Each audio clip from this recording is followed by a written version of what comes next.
السلام عليكم ورحمة الله وبركاته دمانتين واتسلامنتين حلقة مانتا أنا إذن كنت لقالي واحد حلقة دي أنا إذن كبالن قاضي أنا إذن كشيكيو إن dadka ama qabiilka ama shacabka ku nool adduunka ee da'doodu aanay gaadhin aanay ka hooseynin 120 ilaa 130 mararka qaarkood ay gaadho 145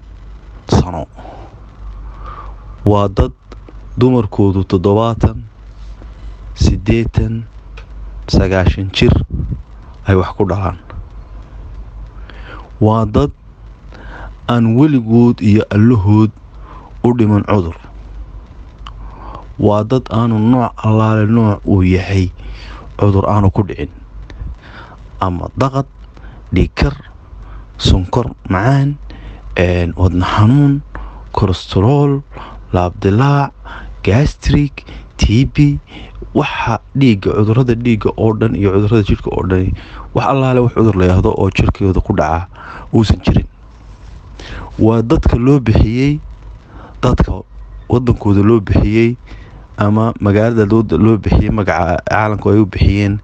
magaalada dadka waara amri dheer intay ka wadadka adduunka ugu cimriga dheer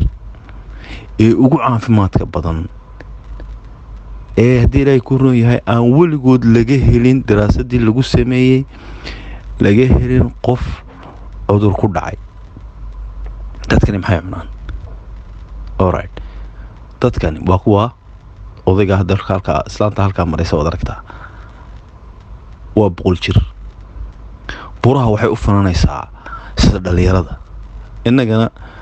60 jirkeenu ma dhaaqo dadkani okay waxay cabaan biyo ka yimaada buraha Himalaya wadankani waxa la yiraahdaa Honza qabaa'ilka la yiraahdo Honza waa qabaa'il ka mid ah qabaa'ilka muslimiinta ah ee ku nool waqooyiga wadanka Pakistan xuduuda buraha la yiraahdo Himalaya buraha ugu dhaadheer adduunka barafku ka soo dhalaalo biyo ka yimaadaan cuntadoodu wax allaale wax adduunyaale wax la yiraahdo يعني مصنع ka soo baxay macna wala waxay cunaan baasto wala waxay cunaan hadii ay ku roo yahay hamburger wala waxay cunaan hilib lo'aad wala waxay cunaan hilib idaad wala waxay cunaan wax allaale wax adduunyaale waxay cunaan hilib oo xayawaana waxa aan ahayn ana riyaha caafimaadka ay qabaan taariikhda hore lagu sheegay waatuu ina walaha caanaha riyaha dhalay hadii ay kugu canqariyaan ama aad cawlamaal tahay cawskan madaxa ka baxay ee caarada ku xiran tahay iyo tumaha ku cafuufmeen ee cawdaada wad qobi lahayd waa kuwa riyi waad aragtaan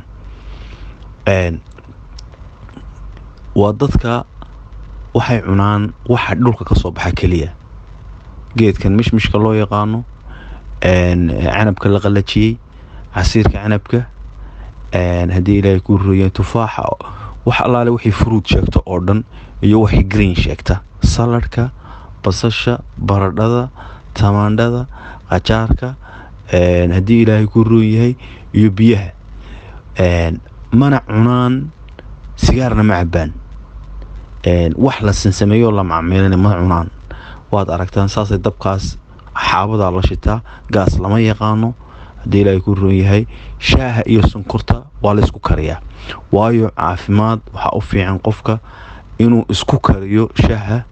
iyo sonkorta inay shaaha dadka khaliijka jooga waxa sonkor ugu dhaca waxa weeye sonkorta oo qeeriin ay biyaha oo kulul ku walaaqaan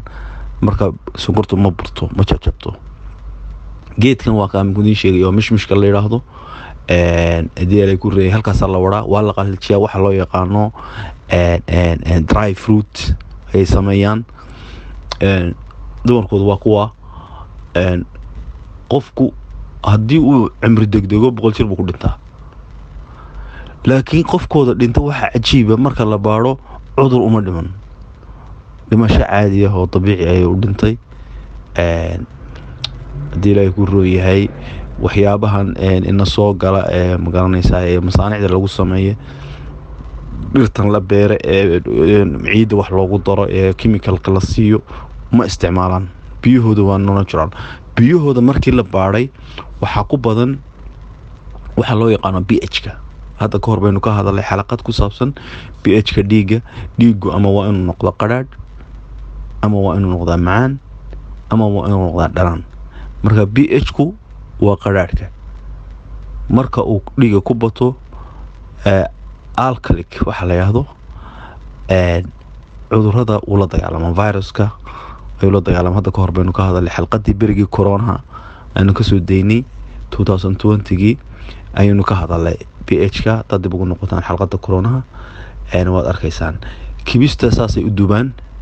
waxaad moodaa inay joogaan buurihii haddii ilaahay ku rooyahay gulis waana dadka ugu caafimaadka badan ee aan cunin wax xayawaan ah animal wax ah caano iyo bahalkan jubunka la yihahdo waxaan ahayn kama cunaan hilibka badan ma cunaan ee cas waliba da-doodu way isku soo gaadhaa generation to generation macnaha ilmaha yaree 20 jirka ah awowihiisa shanaad ayuu ku soo gaadhayaa oo nool oo 140 jira waa meesha ay dadku la yaabeen ee cajiibka ah ee odhanaysa haddii ilaahay ku roon yahay waa wadan bilaa cudura aad iyo aad baad mahadsantihiin